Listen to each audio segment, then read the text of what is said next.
Hello, welcome to OJ Studios. Please enjoy The Girl's Swimsuit by Lacey Rice. I never thought I'd be caught dead wearing a girl's swimsuit. I mean, seriously, it's like the ultimate embarrassment for a 10-year-old boy. But here I was, standing in front of the mirror, squirming uncomfortably in the floral patterned swimsuit that belonged to my best friend, Lily.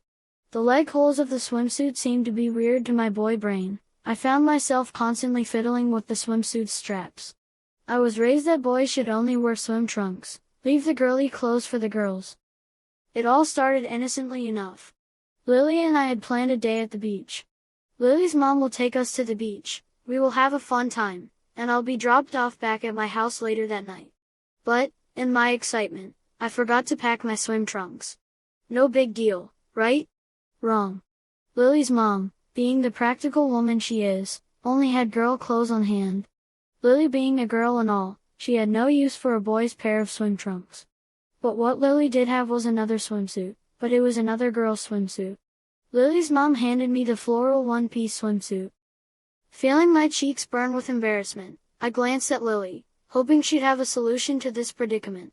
But when she shrugged apologetically and said, "Sorry, this is all we've got," I knew I was stuck. And before I knew it, reluctantly, I slipped into the swimsuit, the floral pattern seeming to mock me as I struggled to adjust to the unfamiliar garment.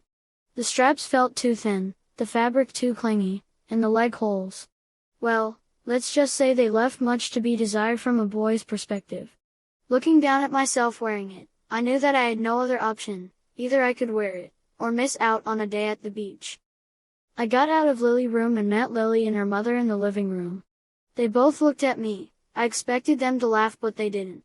Instead, Lily handed me a pink towel, and when I tried to protest, she reminded me that I looked like a girl now, and that I need to play the part. Reluctantly, I agreed with her. She then surprised me with one other thing. She handed me a purple sundress to put over the swimsuit. I sighed. She was also wearing one over her swimsuit, and Mom was wearing one over her bikini, so I guess I really have no choice. At least the sundress covered up my legs a little better. As Lily and I piled into her mom's car and headed to the beach, I couldn't shake the feeling of being completely out of place. I mean, what if someone saw me like this? What would they think? Would they laugh? The questions buzzed around my head like a swarm of bees, making me feel more self-conscious by the minute. When we finally arrived at the beach, I hesitated at the sight of all the other kids running around in their swim trunks, one pieces, and bikinis. I felt like a sore thumb sticking out in my girly swimsuit, and the thought of being laughed at or teased made my stomach churn.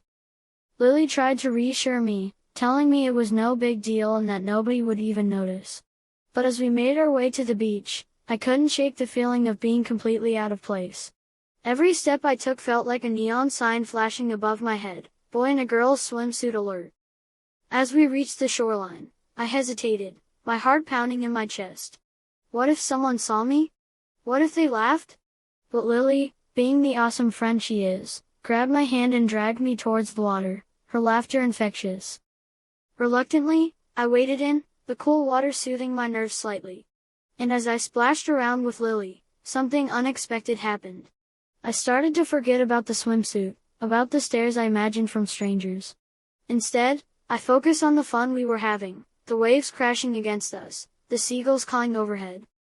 Hours passed in a blur of laughter and sunshine, and by the time we headed back home, I realized something surprising. I didn't hate wearing the swimsuit anymore. In fact, I kind of liked it. Sure, it wasn't my style, but it didn't define who I was or how much fun I could have.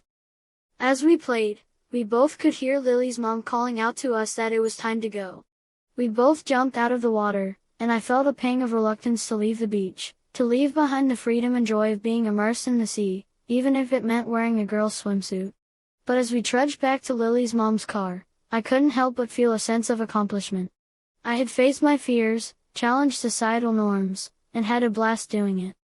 Once we got to the parking lot, we rinsed off the sand under the outdoor shower, and Lily's mom handed both of us the sundresses we came to the beach with, and without a second thought I slid the sundress over the swimsuit and got into the car.